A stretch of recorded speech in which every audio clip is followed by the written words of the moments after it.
Epstein file, प्रधानमंत्री नरेंद्र मोदी और Israel, इन तीनों शब्दों को एक ही वाक्य में बोल देना अब भारत में राजद्रोह प्लस की कैटेगरी में आ गया है। क्या इतनी दहशत है कि दिल्ली से निकलने वाले बड़े बड़े अखबारों की स्याही इनका नाम लेने में सूख जाती है।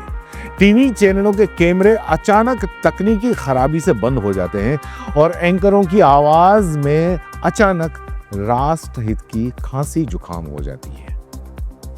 देश की सबसे बड़ी विपक्षी पार्टी यानी कि कांग्रेस राजधानी दिल्ली में बकायदा 1 घंटे की प्रेस कॉन्फ्रेंस करती है, पूरा टाइमलाइन समझाती है, तारीख बताती है, कनेक्शन जोड़ती है, नाम लेती है, लेकिन अगले दिन अखबार खोलिए तो लगता है कि जैसे देश में कुछ हुआ ही नहीं।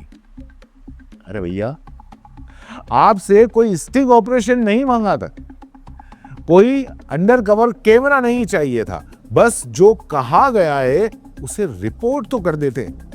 मतलब इतनी दहशत के एक प्रेस कॉन्फ्रेंस में जो कहा गया उस तक को रिपोर्ट नहीं करते। सहमत हो जाते, असहमत हो जाते, लेकिन जनता को तो सुनने का हक था। या फिर अब लोकतंत्र का एक नया वर्जन आ गया है, जो सत्ता बोले वही खबर, बाकी सब अफवाह। और सोशल मीडिया यहां तो हाल और दिलचस्प है, पोस्ट डालो और मिनटों में निर्देश आ जाता है, डिलीट कीजिए, राष्ट्र हित में हटाइए, गाइडलाइन का उल्लंघन है। वाह, सवाल पूछना अब गाइडलाइन के खिलाफ हो गया। हरदीप पुरी का नाम आए, अनिल अंबानी का नाम आए, प्रधानमंत्री नरेंद्र मोदी का नाम आए, ये अचानक मीडिया को मौन व्रत याद आ जाता है, मुंह में दही जम जाता है। कभी कभी लगता है कि न्यूज रूम में अब एडिटर नहीं, दलाल, मैनेजर, पीआर मैनेजर ये बैठते हैं। हेडलाइन लिखने से पहले शायद व्हाट्सएप पर आकाओं से पूछा जाता होगा, सर ये छाप दें या देश हित में दबा दें। इनकी आवाज उस वक्त घिघिया जाती होगी। हम जानते हैं कि सरकार की तारीफ करना, उपलब्धियां दिखाना मीडिया का हिस्सा है, लेकिन उसके लिए सरकार ने पीआर रखा क्या? मीडिया का जो असली काम है वो सत्ता से सवाल करना है।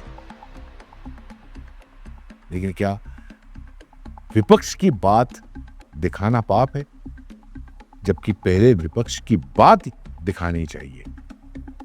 क्या सवाल उठाना गुनाह है?